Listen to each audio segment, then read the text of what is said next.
शीशे के महल की खोई हुई शहजादी। पहाड़ों से घिरे एक खामोश इलाके में एक बल खाता हुआ रास्ता ऊपर की तरफ जाता था। उसी रास्ते के आखिरी सिरे पर लकड़ी और पत्थरों से बनी एक छोटी सी खोटरी खड़ी थी, जिसे देखकर यूं लगता था जैसे वक्त उसके आसपास ठहर गया हो। इस खोटरी में रहती थी एक बूढ़ी औरत, और उसके साथ रहती थी एक निहायत खूबसूरत, मासूम और रोशन आंखों वाली बच्ची, एला। एला की मुस्कुराहट में रोशनी थी, मगर उसकी जिंदगी में बहुत सी बातें अंधेरे में छुपी थीं। दादी मीरान हमेशा उसे एक बात कहकर रोकती थीं, एला, खोटरी के आसपास रहो, पहाड़ के पीछे वाली दुनिया तुम्हारे लिए नहीं है। और यूं दिन रात साल दर साल एला उन्हीं पहाड़ों के दरमियान जवान होती गई। एक दिन जब एला जवान हो गई, उसके दिल में सवालों का भारी तूफान उठा। वो कौन थी? उसे हमेशा रोका ही क्यों जाता था? और आखिर पहाड़ के उस पार क्या था? एक दिन दादी सख्त बीमार पड़ गईं।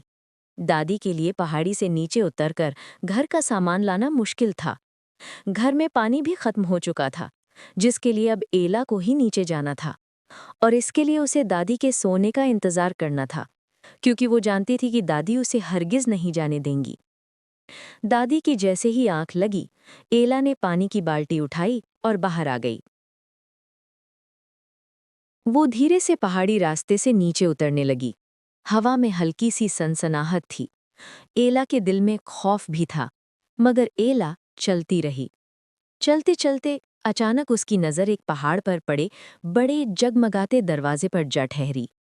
दरवाज़ा चांदी की रोशनी में ऐसा चमक रहा था जैसे किसी दूसरी दुनिया का रास्ता हो। एला बेइख्तियार आगे बढ़ी, दरवाजे पर हाथ रखा, और दरवाज़ा खुद ब खुद खुल गया। दरवाजे के अंदर कदम रखते ही एला की आंखें हैरत से फैल गईं। उसके सामने थी एक खूबसूरत दुनिया, रंगीन घरों से भरी वादी, पत्थरों में बहता चांदी का पानी, दरख्तों पर रोशनियां, और सबसे बढ़कर एक अजीम उशान शीशे का महल। ऐसा महल जो सूरज की रोशनी में सितारों की तरह चमक रहा था, जैसे किसी जादूगर ने खुद अपने हाथों से उसे बनाया हो। एला आगे बढ़ी, उसका दिल तेजी से धड़क रहा था। तभी अचानक महल के बड़े दरवाजे खुले। महल में मौजूद लोग एक ही जानिब दौड़ने लगे, और उनकी आवाजें गूंज उठी, वो वापस आ गई, हमारी शहजादी वापस आ गई। एला ठठक गई। शहजादी? कौन? महल से एक बादशाह और मलिका बाहर आए। उनकी आंखों में हैरत, चेहरों पर लर्जाहट थी, और फिर मलिका की आवाज उसे सुनाई दी, एला, हमारी बेटी, हमारी खोई हुई शहजादी। एला पीछे हटी, उसकी आवाज में खौफ था। मैं मैं तो दादी की बेटी हूँ। बादशाह की आंखें नम हो गईं। नहीं बेटी, तुम्हारी पैदाइश के वक्त महल पर हमले का खतरा था। तुम्हें बचाने के लिए हमने तुम्हें अपनी सबसे भरोसामंद दोस्त दादी के साथ भेज दिया। मलिका की आवाज कांप रही थी। मैं हर रात तुम्हें याद करके रोती थी, मगर तुम्हें बचाना जरूरी था। एला की आंखें भर आईं। उसी लम्हे थकी सांसें लेती दादी भी वहीं पहुंच गई। एला उनकी तरफ भागी। दादी, क्या ये सच है?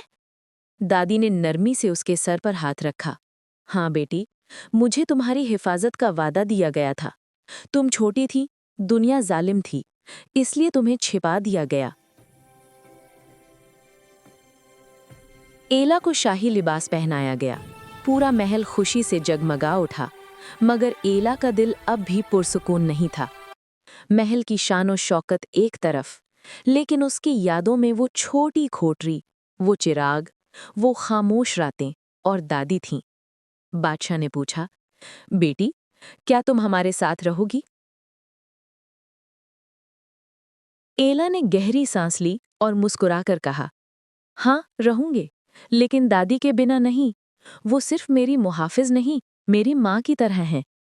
बादशाह ने सर झुकाकर कहा, हम उनका एहतराम करते हैं। वो महल में हमारे साथ रहेंगी। वो हमारी भी और तुम्हारी भी सबसे कीमती अमानत हैं।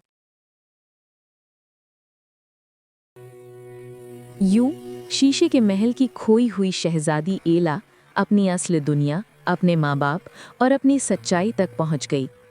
उसे एक अहम सबक मिला। असली घर वो नहीं जहां तख्त हो, असली घर वो है जहां मोहब्बत हो, जहां आपकी हिफाजत के लिए कोई अपनी पूरी जिंदगी कुर्बान कर दे। और दाढ़ी को भी अपनी मेहनत और ईमानदारी का सिला मिल गया। महल के मीनार रोशनियों से भर गए, आसमान पर सितारे चमकने लगे और एला ने धीरे से कहा, मेरी दुनिया ये सब है, ये पहाड़, ये खोटरी, ये महल और वो मोहब्बत जो कभी खत्म नहीं होती।